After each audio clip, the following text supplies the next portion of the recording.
welcome to the afternoon edition. My name is Isa Nu. Today we shall be focusing still on the issue of managing protest, and most especially when it becomes violent. And these are issues that are very, very important to Nigerians with respect to the outcome of the protest that has dwindled down. And then we've seen so many protesters in some states trying to hijack institutions, facilities that doesn't actually belongs to the government, and this is not a very good omen for Nigerian protesters. Taking what doesn't belong to you is not the best for our society, because we have so many issues in the country, and if we are actually protesting on issues like these, national issues, you'll be able to coordinate yourself to see that yes, at the end of the day, the government listens to you. But then we've seen so many violent protests. But then, unfortunately, just 2 days back, something happened in Zaria where a young child was shot dead by a soldier in Zaria, and definitely it rang so much bell in the country as at yesterday. And just this morning, I was also informed that the family members will be having a meeting with the GOC in Basawa Barracks in Zaria. His name is Ismail Muhammad, who was shot during the process whereby the soldiers were trying to see that yes, residents of Samaru community maintains law and order when the curfew was stated by the governor. But then for shooting a very young child of within the age of 16, 17, definitely something that many Nigerians rose to the occasion to say no, this is not what they signed for. But today we'll be having that conversation with Honorable Fobi Desmond Olarewaju to tell us more about the issue of protest and how we can manage it. But then we'll go on a very short break, and when we return, we start the conversation.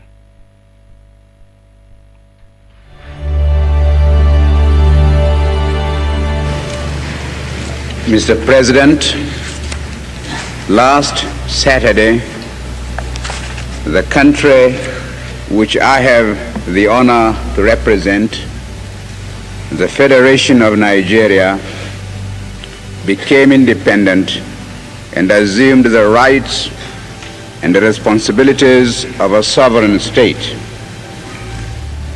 Today, Nigeria has been admitted into the United Nations organization and assumes still more responsibilities. I wish to make our position plain beyond any matter of doubt as regards the African continent. We in Nigeria appreciate ourselves and be able really to devote all our resources to the advancement of mankind, but we ourselves are utterly forgotten. Thank you, Mr. President.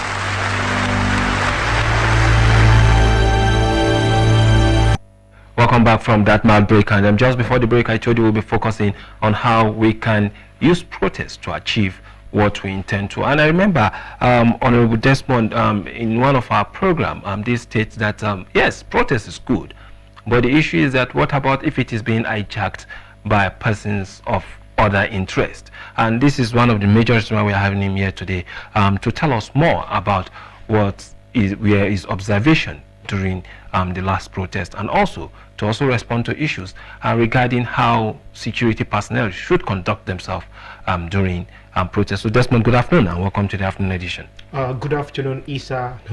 Good afternoon, Nigerians. I'm happy to be here in the studio this afternoon. Okay, it's very great having you here today because of issues that were coming out of that particular protest. Before the protest, we had a conversation, and then you kicked against protest not having a face. That's the leaders. People were saying that everybody is a leader. It is impossible for you to manage an affair where there is no leadership, and this way of fear.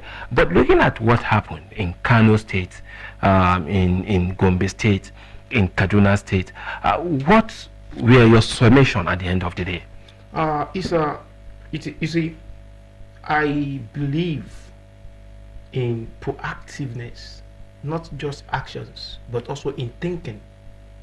I am one of the people who believed in thinking outcomes of every action, because for every action there is equal and opposite reaction. I was not against protest.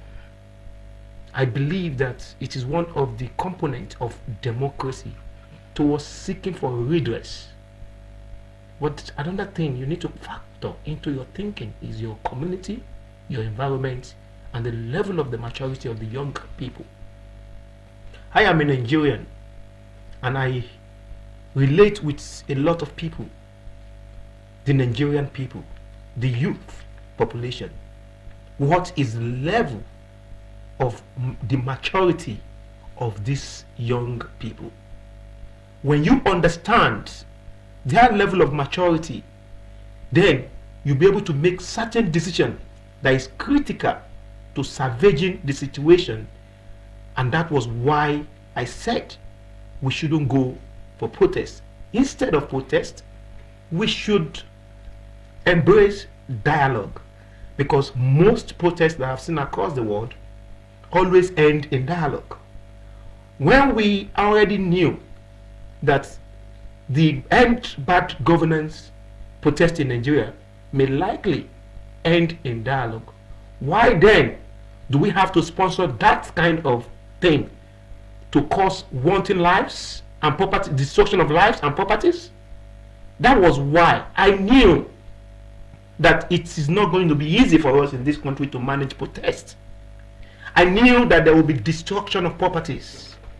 I knew that life will be lost, but I never knew where it will come from, whether in the southwest, in the southeast, in the northwest, or in the north central.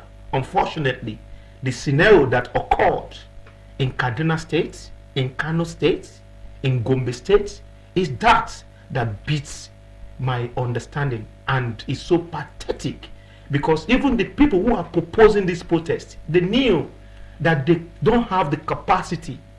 The government do not have the capacity. We are talking about widespread hunger and widespread illiteracy and lack of control of the youth batch. We do not have the capacity as country.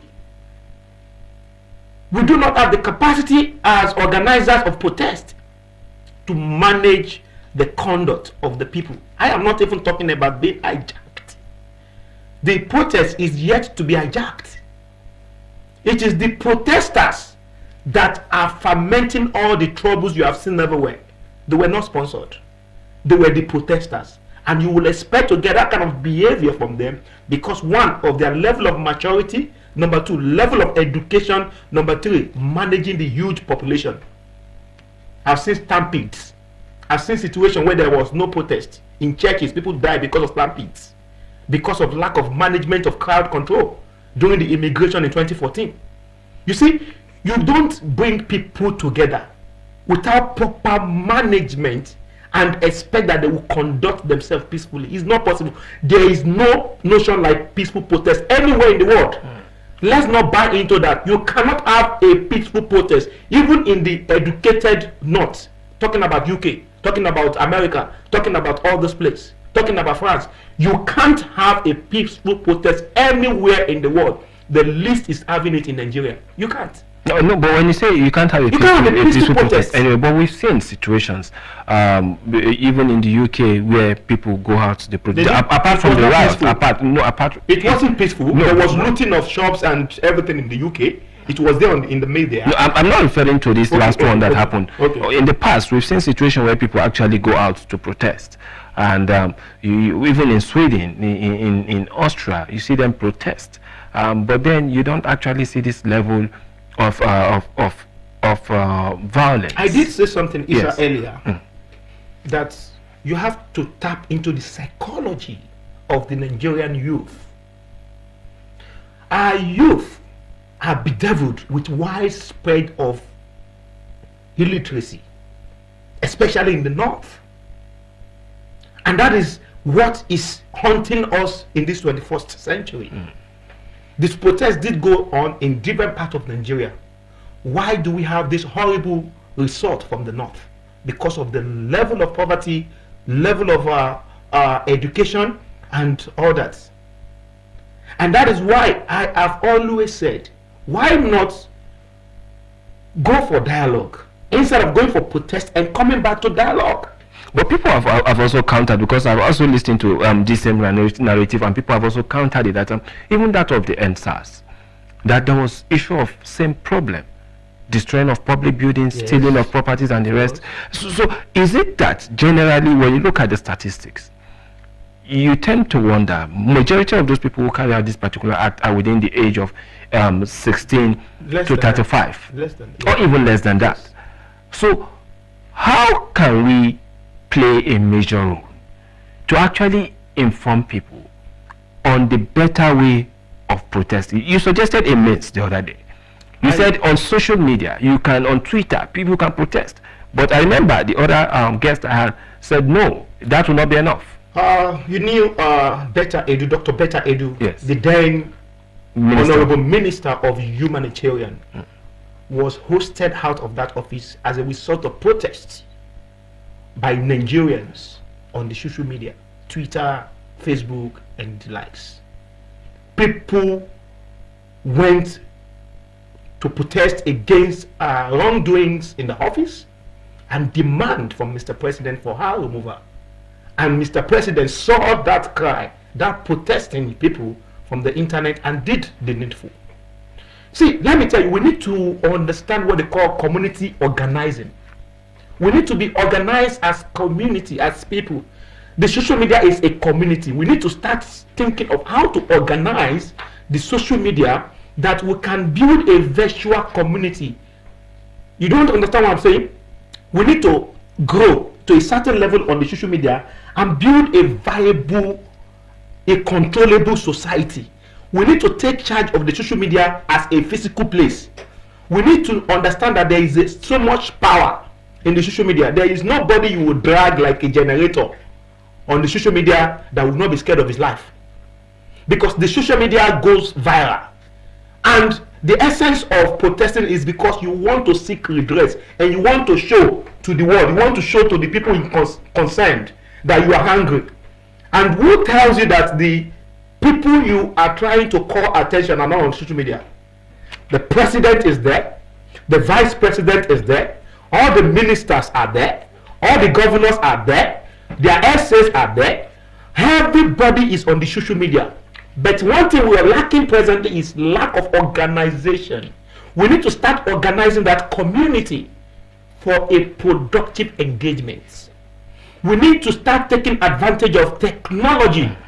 I think that is what we need now in Nigeria. But in this particular case, when you talk about technology, you talk about proper organization and the rest of it. Yes. It all boils down still to this particular enlightenment role that we have to play as a society, of which the National Orientation Agency, I believe they should be doing more than what they are doing currently. And then you also look at the issue of education, which is very key, because for you to enlighten people, you have to create a means of education. Yeah. And that, for me, actually played a significant role with respect to this last protest. If people are not educated, you see them going haywire.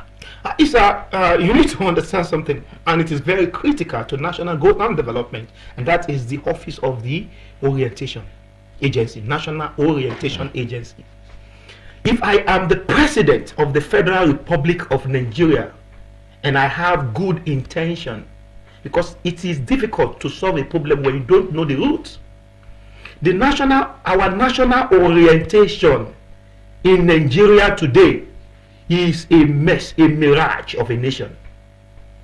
Our general perception, understanding, and view about the Nigerian society by the Nigerians is a real problem to us. A lot of Nigerians do not even understand what is our value system. They do not understand the role of diversity. They do not understand the role of tolerance. They do not understand the role of inclusivity. They do not understand the role of participation and sacrifice in nation building. Whose ball or whose responsibility it is? The National Orientation Agency. The last time I checked, when I had an engagement with the DG, who was lamenting underfunding, and it is indeed true, and it was deliberate. It was deliberate by some leaders that we have in the past.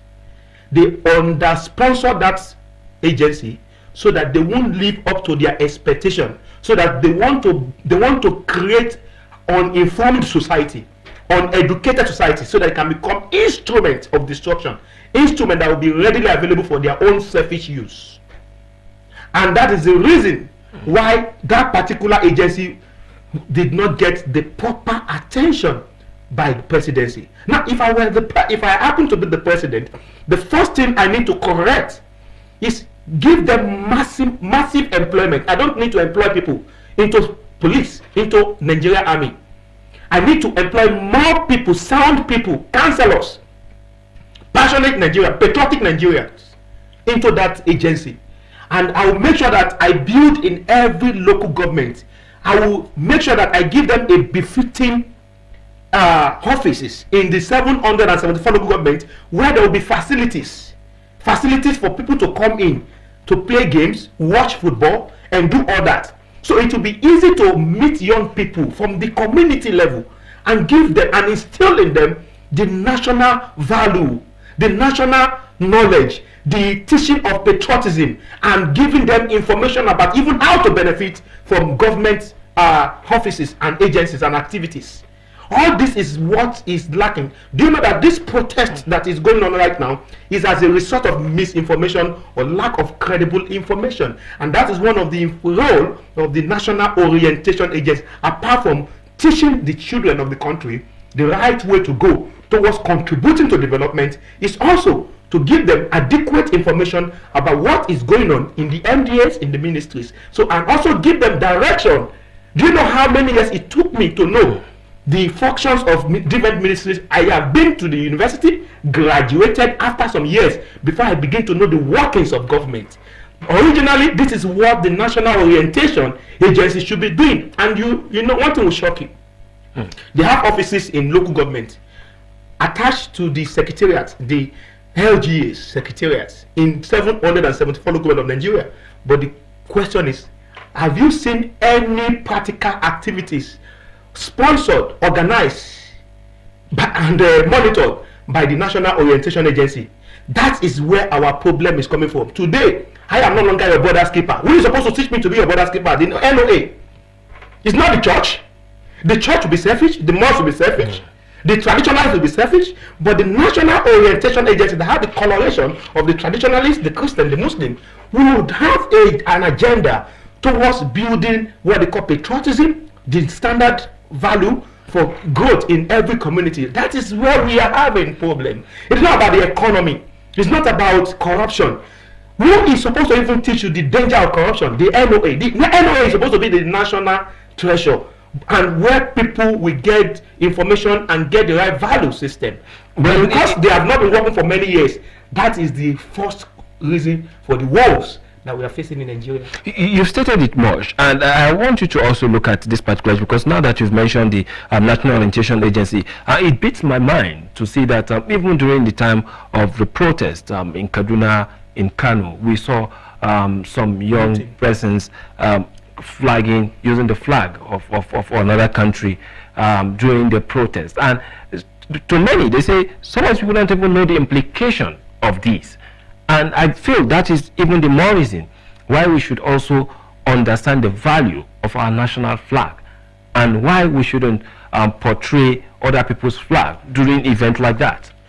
Do you know that Nigerians naturally do not even know the importance of the national anthem?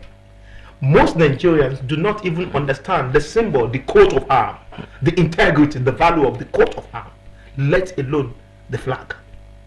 Most people that have carried the flag in their hand, they did that out of ignorance. If I am a governor, I'm the president, I will not blame them. Charging them treasonable fellows because they are carrying flag is not their fault. They do not know the implication. They are not the one who did that. But if you can nip the sponsor, the producer of those flags, fine, because those ones have intention and they know the implication of their actions. But you see those people that is hosting that flag, they do not know anything about the flag. They do not even know the country that the flag belongs to. And that is where I am telling you that there is a fundamental failure in the National Orientation Agency, and it was deliberate. That is the reflection of the kind of leaders we have. The National Orientation was created for a purpose. What is the vision? What is the mission? Why was it intended in the first place? After the Civil War, Why was it intended? So that we can correct all the anomalies and the misinformation that people spread as rumors that is causing hatred among different ethnic groups in Nigeria. So since the collapse of National Orientation Agency, Nigeria has been dwindling down in terms of value, in terms of political value, in terms of stability, in terms of love, in terms of patriotism. It has been dwindling. So right now, to get Nigeria working, as you work on NMPC, as you work on our education, as you work on our policies, you also need to work on the National Orientation Agency beyond Abuja office. Go back to their local government, make sure you employ people with capacity, people that have the love of the country in their heart. And you will know during the screening, there are questions you ask them from the way they show. Some people, there are people that are ready to work in that place with that salary. Yeah. There are some Nigerians that are willing to work in the National Orientation Agency with a salary. Bring these people in. Give them enabling environments. We'll talk about salary later when Nigeria is working. But there are people that want to partner, the civil society organization, they want to partner. Give them the enabling environment. Let's get Nigeria working again. Sir, I tell you, Nigerian problem is complex. But sir, this is a simple way to address it. Let's start from there. After sometimes it will be a pointer to us to know the other, to start solving the other complex. But this particular orientation, educating the Nigerian people, see, you need to make it more lucrative. You need to make that office more active. That office should take charge of this country.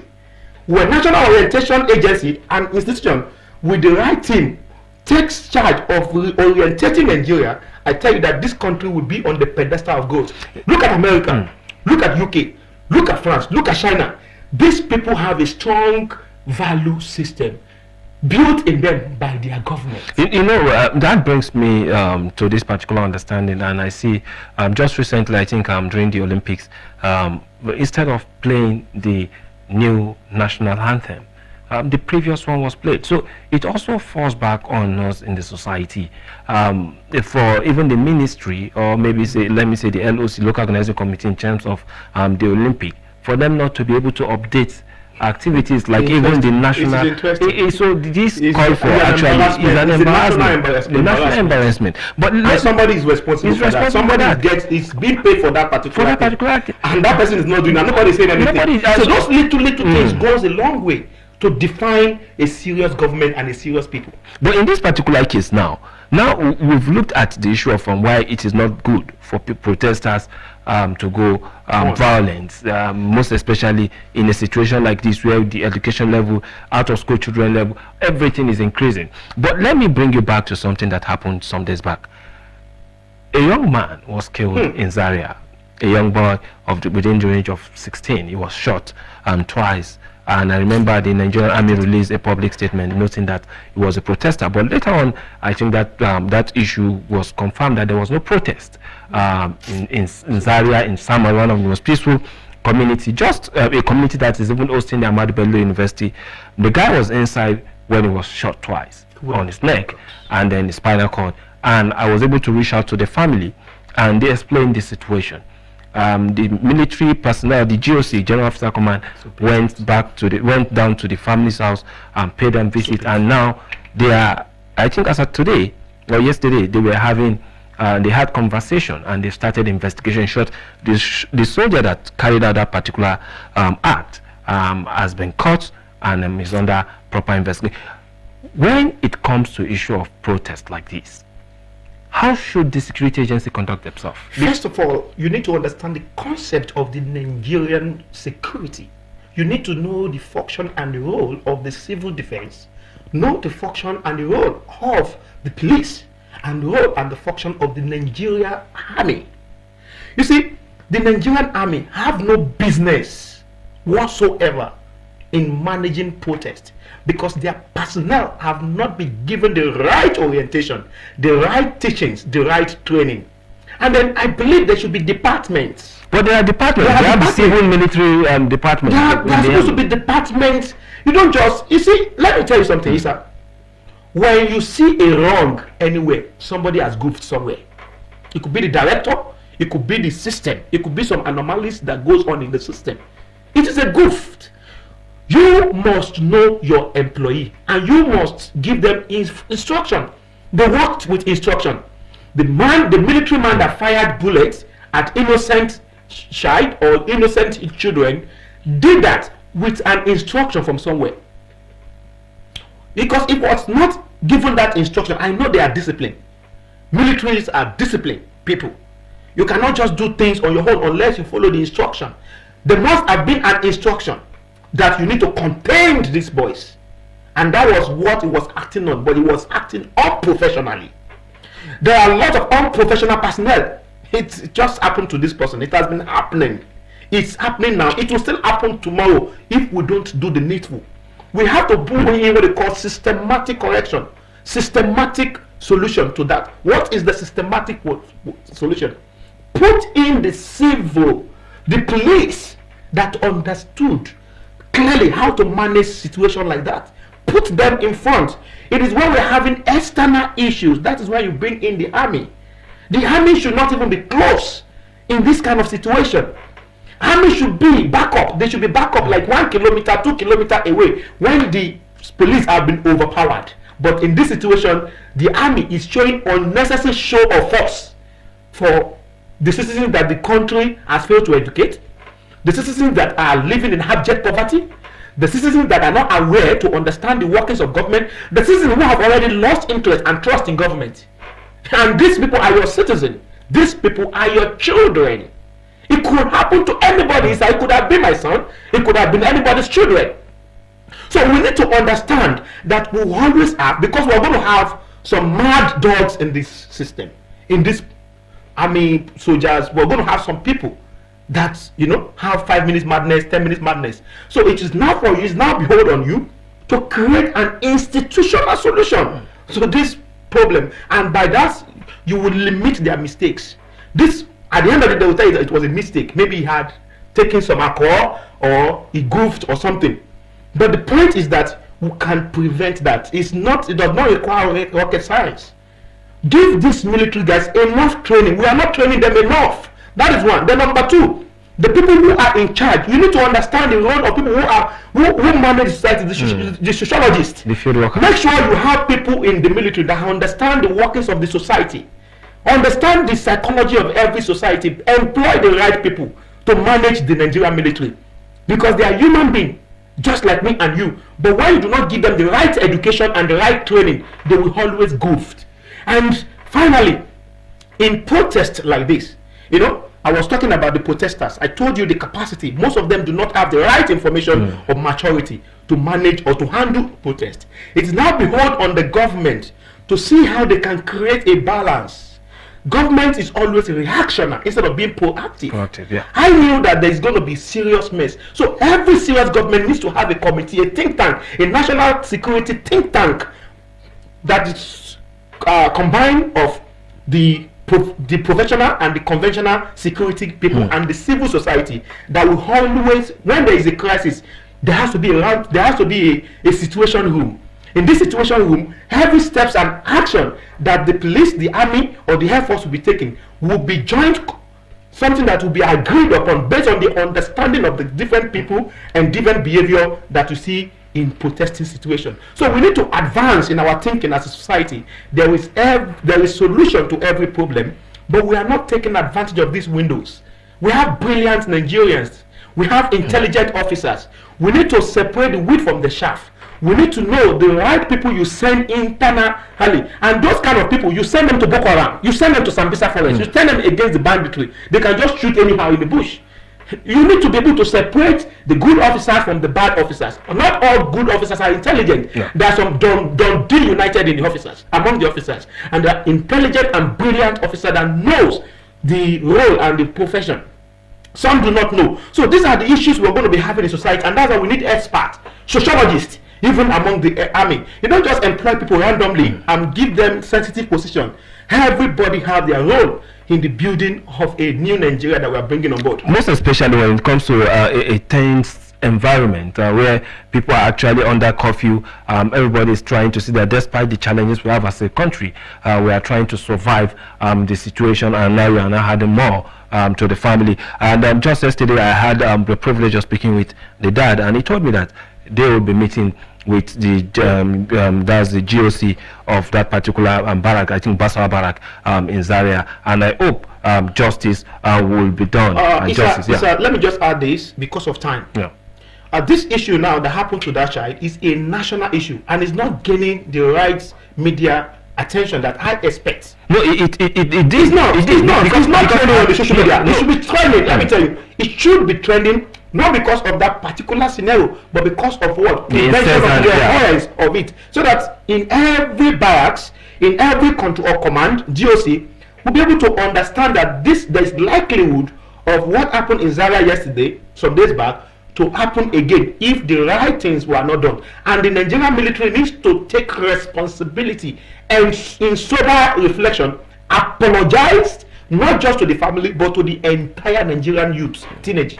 They need to show something that will prove to the people that they are really, really sorry. And that particular officer, beyond being punished, he should make to face the family and regret for some months before he will be punished. Because I think one thing was very, very clear, and one thing I made them to understand is that, look, no matter what, you cannot say that during curfew there was protest. There was no protest, there was curfew.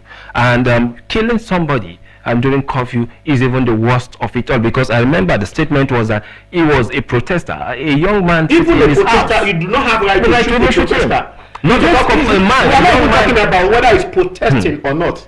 That is not the argument. The argument is that does the Nigerian police officer have the right to shoot to him at a teenage protester? Yes. These guys are harmless. These guys are only carrying leaves. That tells you that our security architecture needs to be worked on. It just exposes also their vulnerability and their level of intelligence. I'm telling you right now, the Nigerian society is in a serious mess. If the Nigerian government do not do more in trying to contain excessive use of force by our security architectures, our security agents, and give them the right training. Training is very important. Indeed, very important. Some of them, when they get into that office, they will not get any other training until they will retire from that service. So in-house and in-work training is very, very important to keep our police officers, our military officers in check always. So just in few seconds, was the last statement to the late Ismail Mohammed, who was killed by the soldier. What was the last statement to first of all, may Almighty Allah grant Ismail's souls rest. And beyond that, I want to express my heartfelt condolences to the entire family and the entire people of Zaria and Kaduna State. And to all Nigerian teenagers, I would like us to always run away from any scene of protest, any scene of conflict. We should always run far away. Accidents happen, but if you run too far away, you may not be a victim.